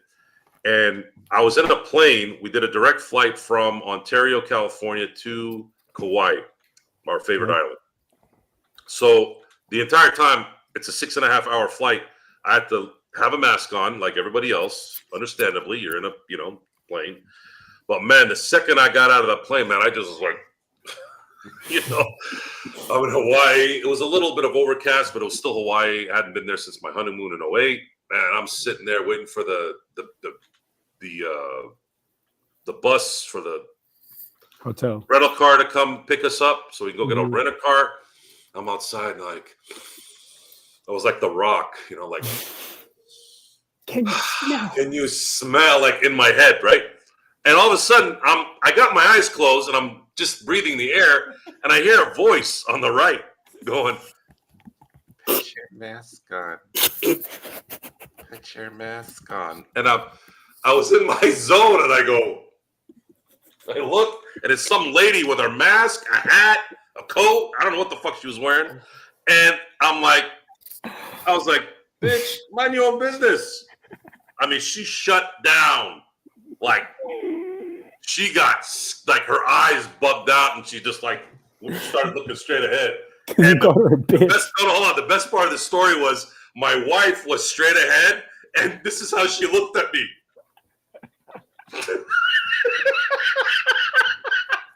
She's like, you stupid asshole. You just yelled at an old lady. I said, fuck that bitch, man. I'm trying to stand out here. I'm outside. Oh my God. I'm outside. If I was in the plane, I understand. I'm outside. I've been in a goddamn plane with this stupid ass mask, smelling my own spit. I would have told her to go home and get your metal. It was funny. If we had recorded everything, it would have been funny. I would have loved to see that. And of course, my wife had a point. I'm like, I didn't really yell at her. I just told her to mind her own business. You really And called her a bitch? Yeah. Did you call her a bitch, Joe? Yeah. Hey, just so you guys know, I'm not kicking kids and yelling at old ladies. I almost got into a fight about 4 months ago against a 6'8" guy. Apparently, he didn't like hearing the truth about why contractors, when they're putting sprinklers in during new developments, how they're lazy. Yeah, and he started mouthing off, and I had to actually take my hat off. I threw it. The guy kept cussing me out right in front of my client. And I'm like, hey, man, look. And I threw my hat. It was this hat. I threw the hat, and I said, okay, motherfucker. And I walked right in the middle of the street, and I said, come on, bitch, let's go. Come on. And, of course, then his friends came over. Hey, man, he's kind of drunk. And I'm like, well, he's kind of drunk. Maybe you should stop drinking. Straight up. So, yeah, it's a dog-eat-dog world. And what was the final thing on that one? That was kind of stupid back in the day. What was that, Sean? You remember that one? Dog eat dog world. I'm not gonna get 8. I don't know. Oh, I was thinking of the wedding singer line. Well, it's a material world, and I'm a material girl. Yeah. Boy. So yeah, the discipline thing. Luckily, I haven't had to smack my kids. They're girls. It's a little harder to do with the girls usually. You could grab them though. I did once when one of my the youngest one, kind of really wouldn't stop, but I didn't like it. I can't do that. Yeah, I couldn't do it. Can we just tone down on the child abuse before we get It's not child abuse. It's my own child. I understand that, but can we get to move on from the discipline on the children here? Just that guys are just broaching subjects and just that's hold on. not Lakers. To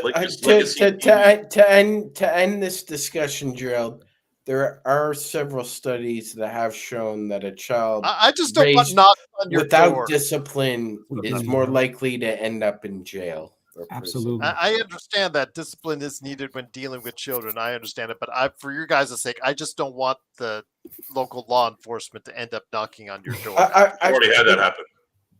Lakers legacy. You're damn right, bro. This is fucking ridiculous. After Bro. point four, I got the cops calling. But I haven't been able to find the stat yet, but if somebody in the chat or Gerald, if you could find it, I believe the Lakers now, if they're not first, they're second or third in the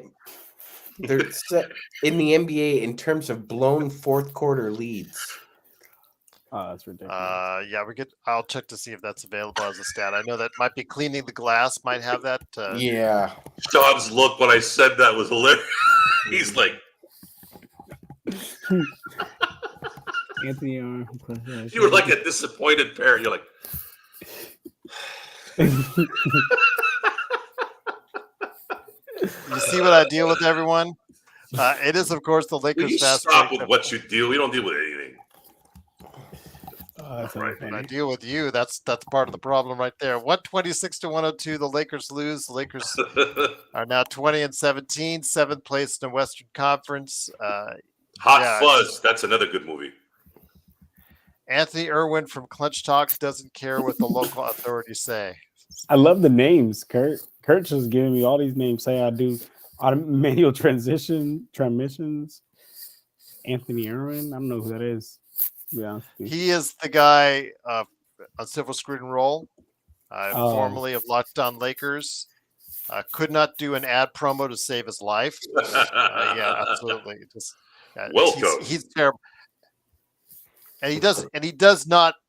He thinks he knows more than he actually does. Yeah, he thinks he's this Laker guru. And, has anybody told him though? Shall we? I'm sure a lot of people. Yeah. We'll say it right now. I don't want to send Sean at him, see what he does. Yeah, perfect. There you go. 6 Sean. Rawr. Go get him, Sean. But again, it is the Lakers losing. Oh, my favorite line from wrestling. Will you stop? The great Gorilla Monsoon. My God, those guys were something else. Him and Bobby Eaton. Lakers next game. I was watching the. I'm sorry. I'll never get. I'll never till I die. It will never leave me, Jerry Lawler talking about how many gerbils Mark Henry and Mae Young.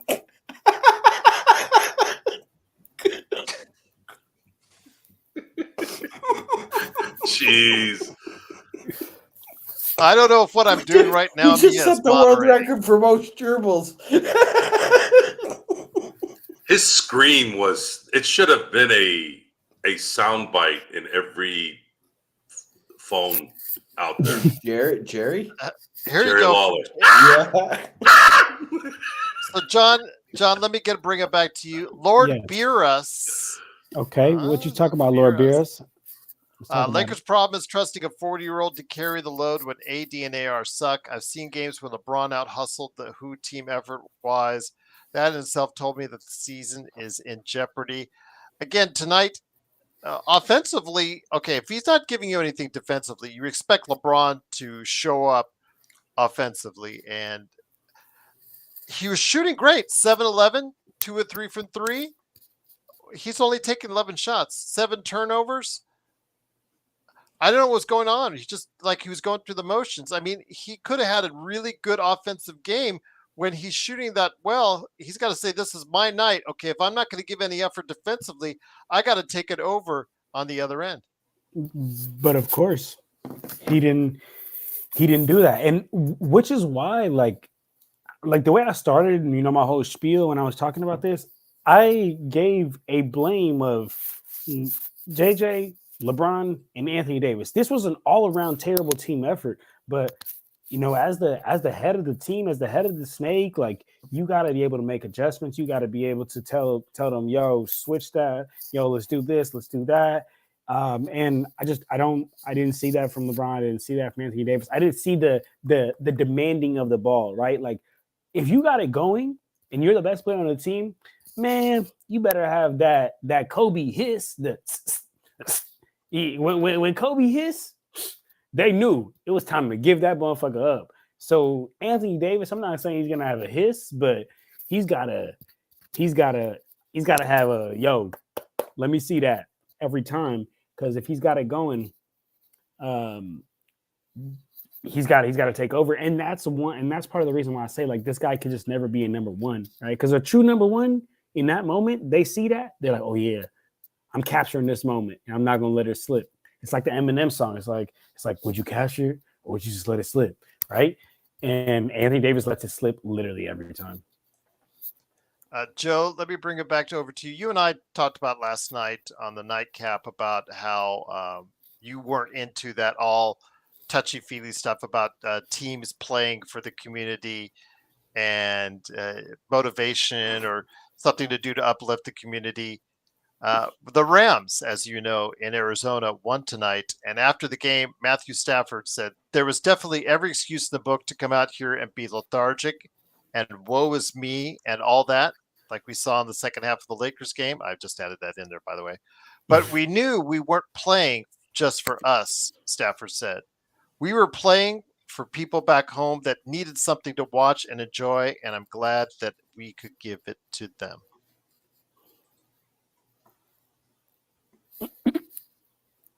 Cool. Yeah. That's what's up. That's actually words from somebody who writes a check his ass can cash.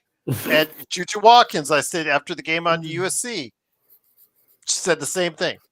After the game, I bet you can find it. If you'll find quotes from, I'm sure there was Norman there's Powell some. or I'm sure that say the same thing. I'm sure that he was. That was a heart to heart. Sure. We also have to factor in that they played the Minnesota Vikings, whom played above their heads all year. Congratulations to them. But the reality is, it's still a Sam Darnold run team, and we saw them get exposed the last 2 weeks, and that played a part as well. I don't believe that any team is focused on outside instances during a game. Yeah, you can't do that. You have to focus on the game. So a lot of that is just puffed up stuff. It's just not. It's not true. you're not playing for the people back home, really. You're playing because you're in the playoffs and you want to go win a Super Bowl. I will say this, though. Players will play for their teammates, their coaches. That'll inspire. That inspires. I saw that many a times. Ray Bork, Sean, remember Ray Bork when he went to Colorado? Mm-hmm. Then what are the Lakers playing for then, Joe? According to that JY? money. For the money and their free entrances to nightclubs and Because golf courses. It's what Joe said. It's not for pride. They're not playing for pride. No. You can see it in how they play. You don't need to listen to us. Folks, there's nothing we're saying that isn't confirmed. It's just that it's hard for you to see or hear that elsewhere besides here most of the time. And all you have online is a bunch of trolls that just say, Kobe sucks. LeBron sucks. He needs to retire. Okay, why? Because he sucks. Okay, well, you gave us nothing. LeBron is toast. Yeah, I think Mentally. Joe and John are right. JY, I think it's for just the fame and acclaim, and it's like Johnny said, it's for that. Keep getting them checks, but you know, Gerald, and I think this needs to be kind of reminded every once in a while, is that your resume is your tape, is a film. Now you get paid an exorbitant amount of money in the NBA, more so than pretty much in every other sport except baseball right now. But if you're not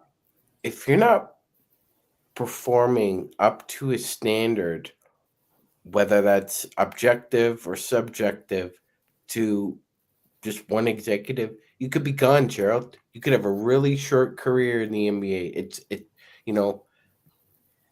Ask Josh Primo about bad decision making. Ask that dude about it. So these guys need to realize they're not above being cut, released. Something happens, and all of a sudden that dream is just in a million pieces on the ground. But like Joe's been saying, because you have guaranteed contracts, that you think that means you have a guaranteed not to give a shit or when to give a shit on a certain game. You don't get to make those decisions in the real world, Joe. With an actual job, you don't decide, well, I'm going to give 50% effort for the first 5 hours. And then for 3 to 5, I'm just going to do 75. But no, you can't do that. Yep. But like Joe and John self are saying, sometimes these guys just roll out of bed, decide, well, you know what? We're just going to play offense today. We're not going to play any defense. Or in LeBron's case, I'm just going to decide when to pick and choose when I give a shit. Yeah.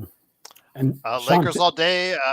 We're almost out of here, but yeah, if you want to send me an email, I mean, let you know it, LakersFastBreak@yahoo.com. We can send you on here real quick. But John, you have I was going to say, you have a Sean that's talking some hard smack on you because he thinks he knows it all. I predicted the Spurs would win. I got 1 out of 82 games right, John. What am I going to do? I'm so great. Let me pat myself on the back.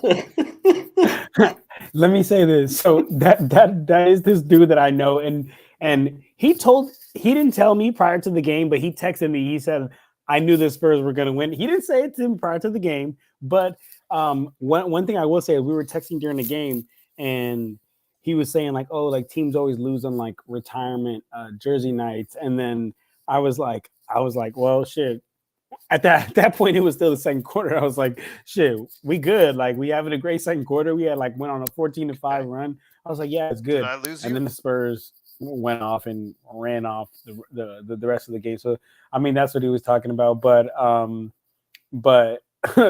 I mean, shit. It is what it is. But Sean, to your point you made about like them not caring and like not being able to do this with a regular job. That's one of my biggest pet peeves with just like NBA players and just like, oh, like today's like an injury prevention day. Like I'm not gonna play, not because I'm injured, but just I want to prevent injury, or like the whole thing. And we don't got to get into this. I'm sure Gerald probably doesn't want to as much, but the whole thing with Kyrie, like when he was just fucking up and leaving out of nowhere, and then he comes back, and then he's in the press conference saying like, "Oh, I needed some time for my mental health."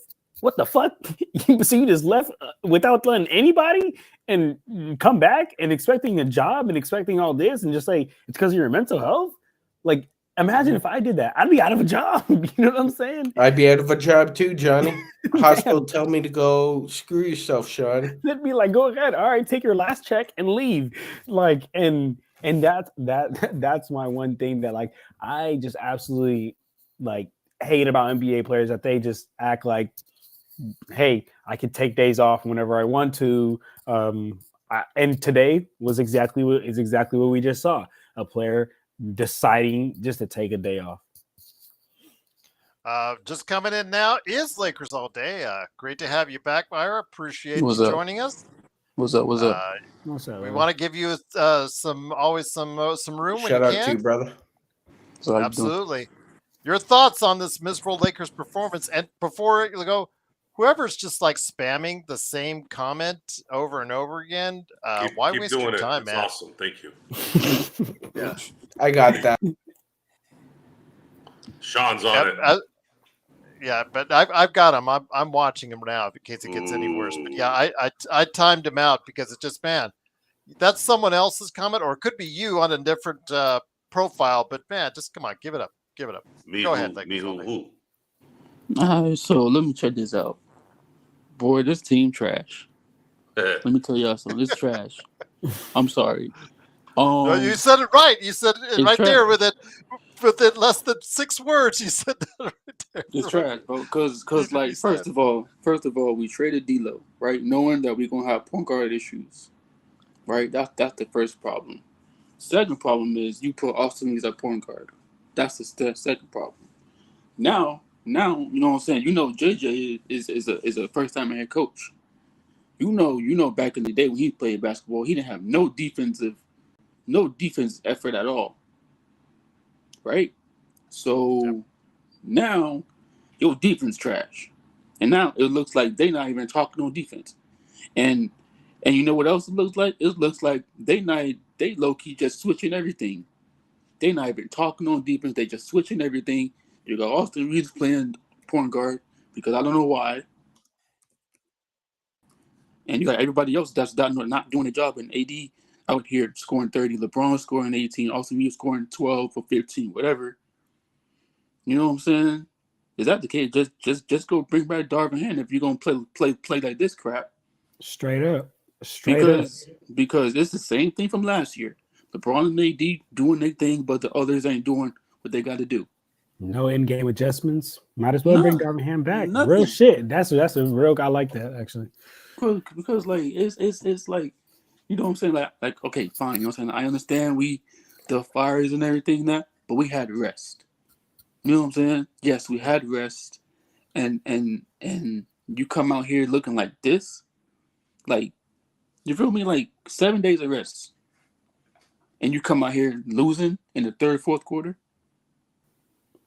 Man, like, and Gerald, you always talk about rested LeBron is great, right? But man, that shit was not great today. Shoot, at this point, I don't even think it's. I think it's everybody. I think it's the coach. I think it's the players. I think some of the players don't like playing with each other. I don't even think it was D'Lo, because you know what I'm saying. If D'Lo said we over here, low key probably ran D'Lo off the court and got him traded, when probably D'Lo wasn't even the problem. Maybe the problem is on the court.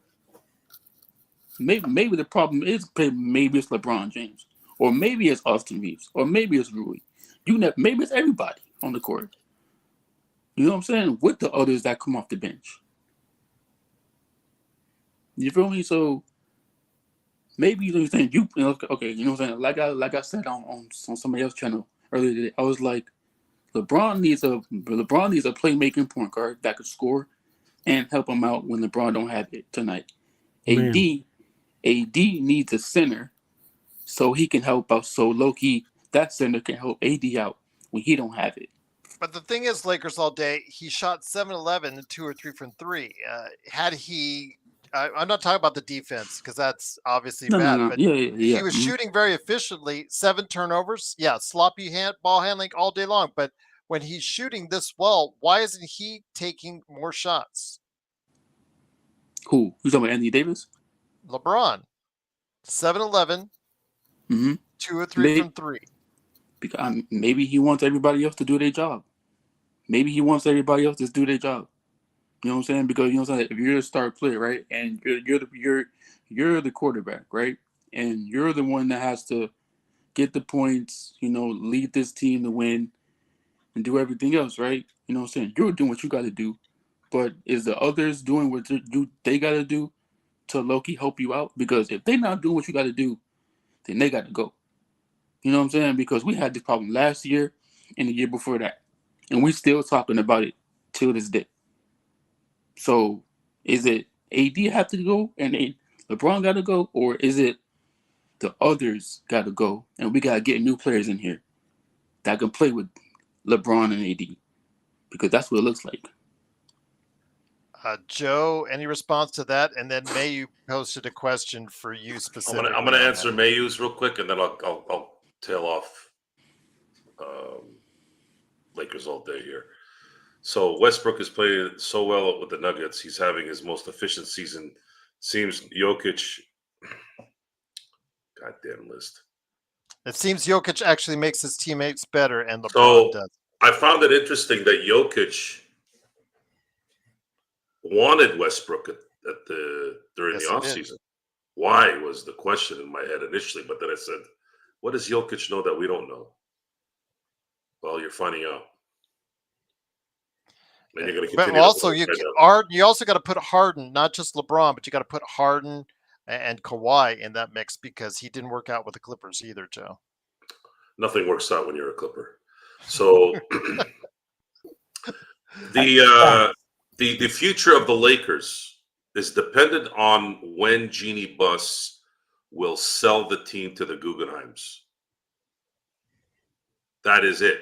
There's no other story. It doesn't matter if you put LeBron, AD, their children on there, their grandchildren, Austin Reeves' future grandchildren. This team is it's stuck. It's stuck in stupidness. It's just there's no other way to look at it.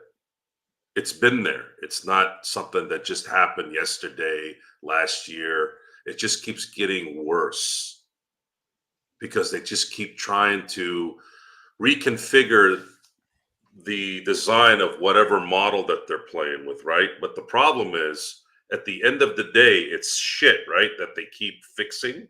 So last year, the shit was this nice little heart. This year, it was maybe 2 hearts. But at the end of the day, it's still shit. And until the leadership of this organization sells to a better managed business person, company, this is what you're going to have. Dr. Buss passed away 10 years ago. That was the end of the Laker legacy for what it was. And it sucked that it had to be at the end of Kobe's career, but at some point, careers end.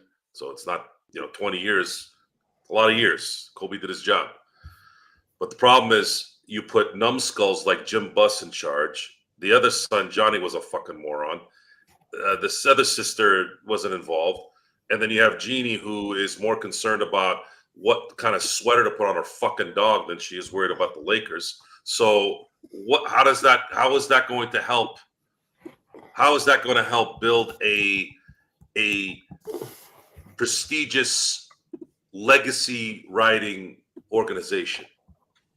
And you bring this sleazy snake oil salesman in Rob Pelinka, who's constantly full of shit every time he opens his trap. That's why he has to go hide in some barracks somewhere anytime things go bad. Where the fuck is this guy?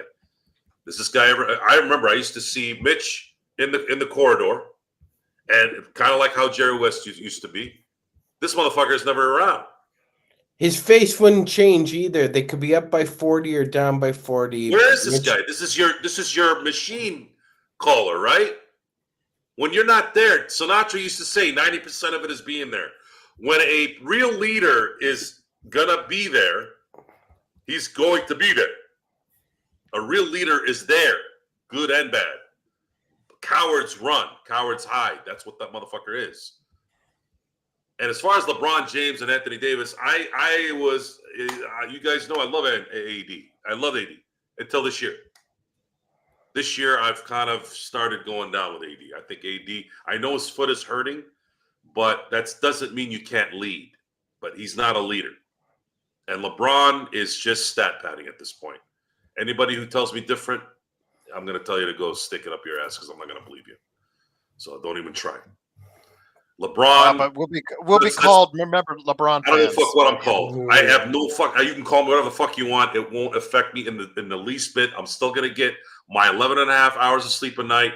Not even in a minute less. Yeah, that's what happens, Sean, when you run your own shit. So now, that's why I'm healthy, man. That's why I do what I do.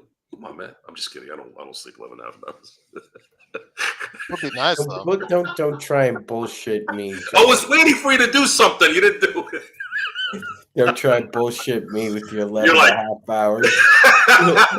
If I get 11 and a half hours in 3 nights, that's good for me. The team needs to go all the way.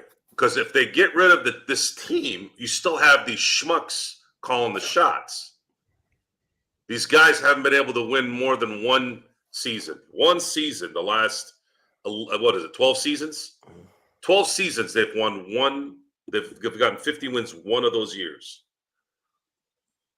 So what is the end game here?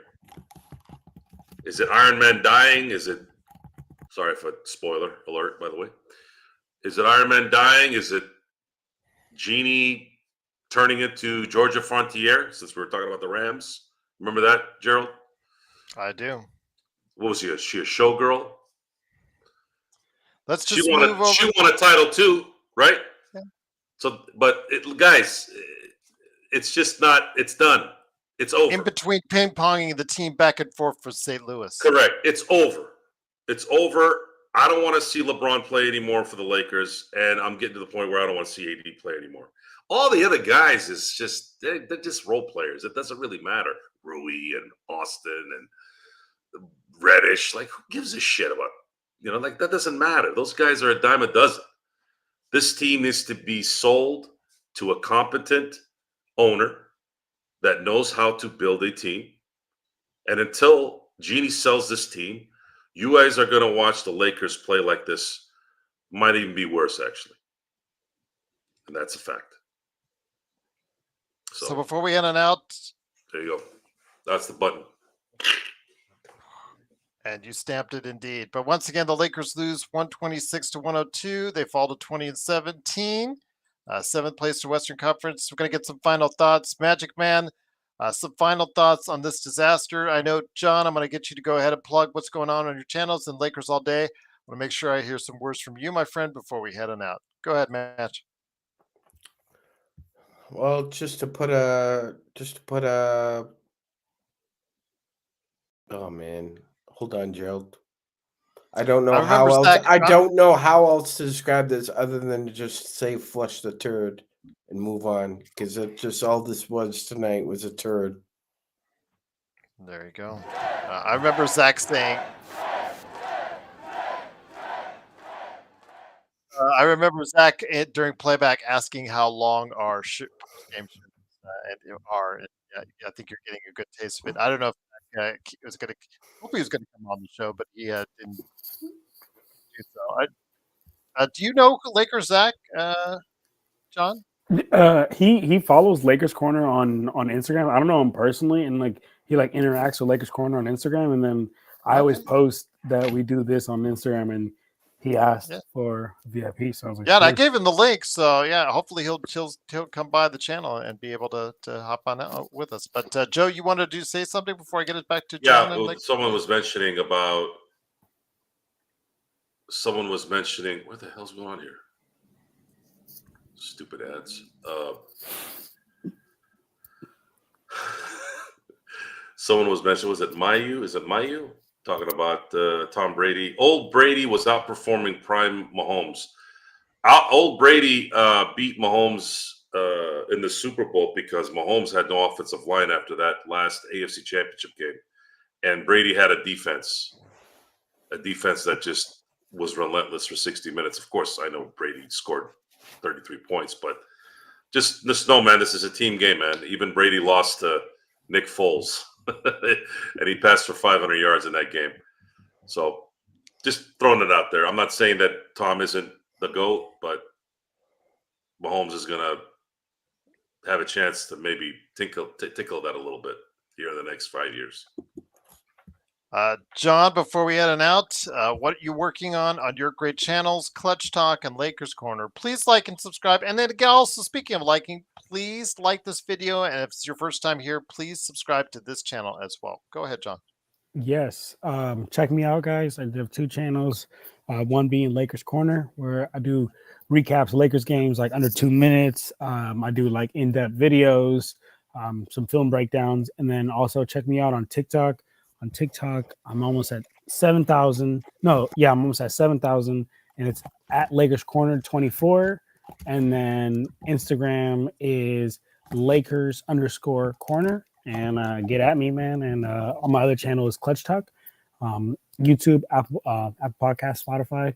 But besides that, I mean, an embarrassing game, but I love spending time with Gerald, Magic Man, Joe, and even Lakers all day, brother.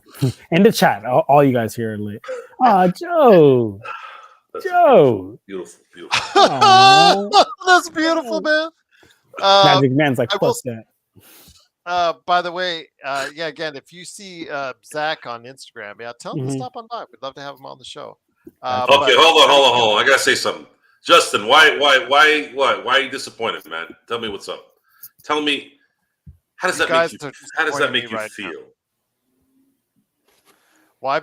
I mean, I don't know. What are you expecting us to? Hold on, let him talk. Lakers, talk. Okay.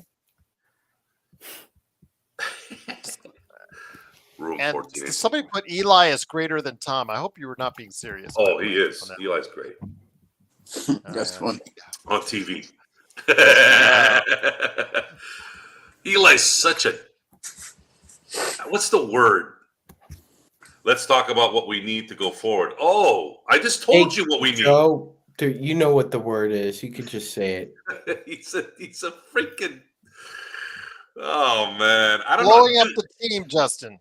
Yeah, Justin, we just said it for like 20 minutes. They got this whole thing out. The Guggenheims. You got to pull all that cancer out, baby. Pull it all out. Lakers all day. Any last thoughts, my friend, before we head on out? And great to have you here, by the way. And you know how to get a hold of me if you want to jump on the show. Yep. Eli, man. Oh, sorry. Lakers all day. You good, man.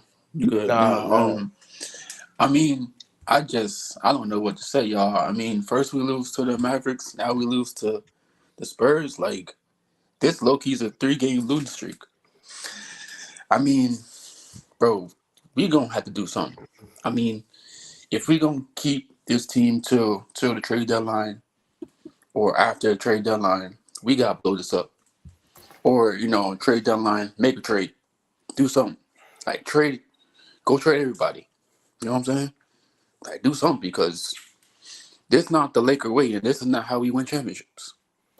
So they gonna have to do something, because if you keep this team and you make a trade, let's say you do make a trade deadline, but you know what I'm saying, we don't get the right pieces on trade deadline. That's the case, then blow it all up. Because you know what I'm saying, like other teams, they're getting better, like the Knicks, like Memphis and all them. So we gotta get better. Like, if we're not gonna fire nobody, and if we gonna like go ahead, you know, trade a deadline, go do that. Because LeBron not gonna be here long, and AD, I mean, yeah, like it's AD, but he need help too. So Rob really has to do something. Rob isn't capable of doing anything. I know, but I'm There just isn't, hoping. and neither is Jeannie capable of doing anything. Jeannie does not have. First of all, she doesn't have the resources to invest in what's needed to be done. She doesn't have the business acumen to do it. And if you need proof of that, look how she treated Jerry West, who was the greatest executive in my lifetime that I've ever seen in any sport. Well, sure, that's the case. Way his lifetime seats. If that's the case, And the way just, she conducted herself with that tells you a lot about who she is. And it's not difficult. Sorry, Sean, go ahead. Go ahead, Joe. Finish, Joe. I'm done. I'm done. I've said enough. Go ahead. No, go finish. No, you can say something. Jeannie is not. Look, Jeannie. The 2020 title, in a lot of ways, was like the '95 Super Bowl for the Cowboys. It gave a false sense of security to two numbnuts. For those of you who don't know what I'm talking about, Jerry Jones equally agreed to split with Jimmy Johnson, who built that Cowboy dynasty in the 90s. When he left in 1993, after the 93 season when they won back-to-back championships, they lost in 94 in a close NFC championship game to the Niners, but then they came back the following year and won a Super Bowl. That with Barry Switzer. That gave Jerry see, I told you I can win without Jimmy Johnson. It was his fucking players. Of course you won. But then after that, they haven't seen an NFC championship game, let alone a Super Bowl berth or a title, since 1995. Well, it was technically 96 when they played the game. Imagine that. That's almost 30 years, 28 years. The Lakers winning in 2020 gave validation to Jeannie for just a short amount of time. But the reality was the stars kind of aligned at the perfect time. And they won. But what it did was they became complacent. They took too many chances. They weren't thinking straight enough on how to continue this run. And they ended up costing the Lakers probably a couple more championships. And on top of that, what makes it worse and why there was so much anger at the end of last season, two reasons why. Number one, the Celtics winning the championship. And then the fact that they wasted so much time on a fucking player that can't play. They spent all their fucking energy on that shit for some reason. So how are you going to convince me now that this team is actually about winning? How are you going to convince me that LeBron gives a shit about winning championships? I don't care what you say, folks. This goes for anyone. I don't care how rich you are. I don't care where you are. I don't care how famous you are. Please listen when I say this. I don't care about who you are. I'm a Laker fan. I don't care if you're a billionaire. I don't care if you're LeBron James. If you're going to play like a chump and act like a chump, I'm going to call you a chump. Sure, you can go on your mansions and your bullshit and be all happy and be like, oh, I got a better life than you. Yeah, of course. Go ahead. Believe that if you want. But you're still suck ass playing with the Lakers right now.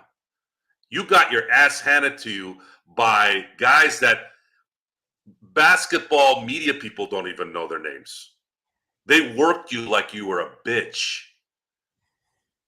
Look at how you played tonight. Everybody was doing this tonight. Just watching. Watching. Stefan was just going to the hoop. Going to the hoop. Castle was just going to the hoop. Without any resistance. Is that my fault? Am I misjudging? You did it. I didn't do it.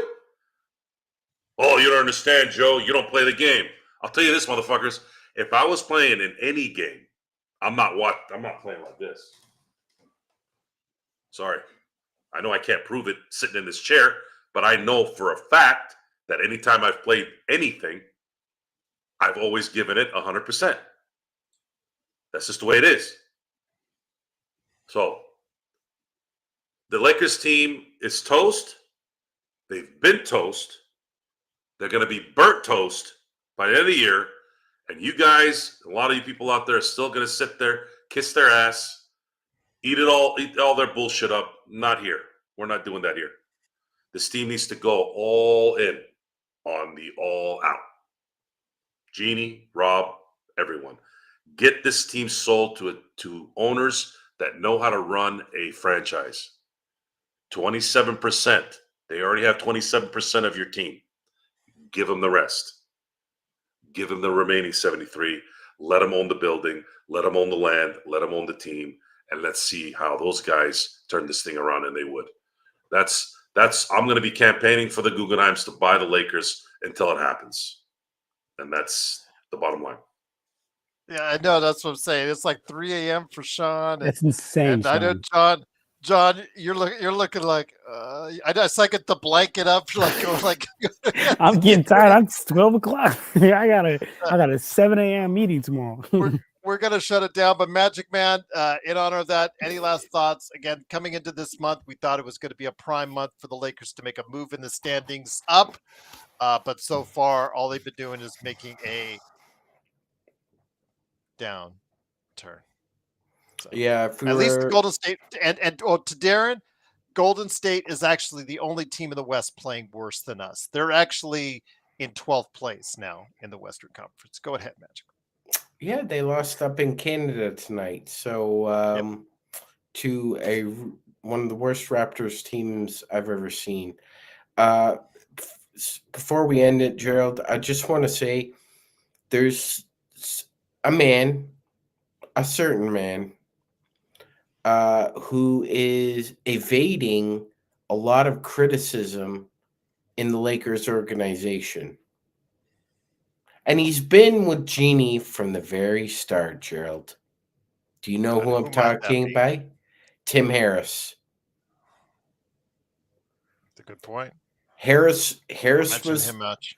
No, Harris was the one who cockblocked Magic from wanting to fire Luke Walton. Tim Harris is president of business operations for the Lakers, Gerald. He has nothing to do with the basketball side of the operation.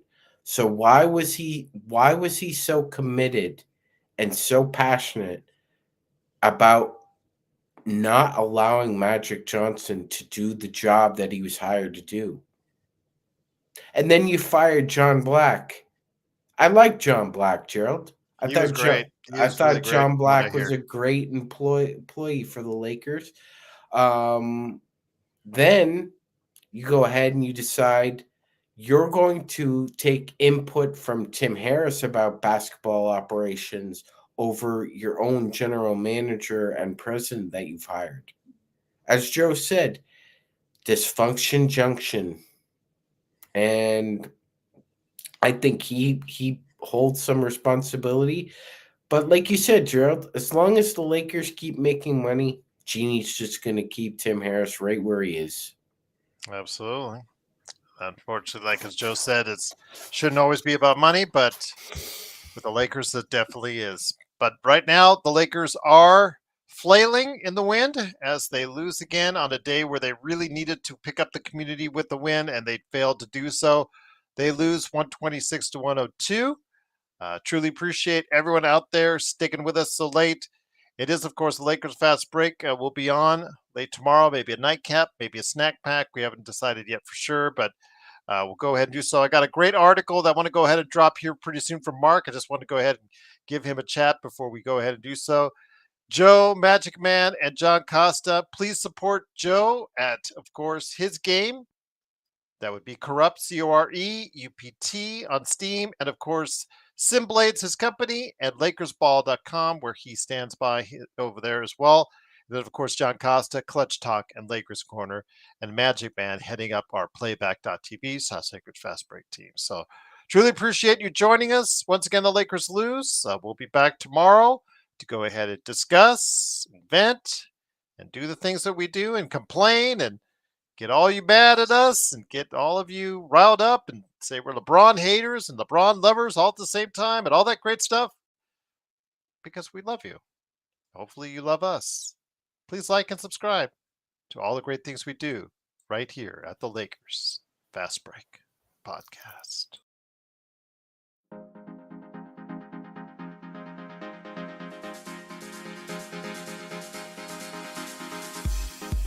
Uh.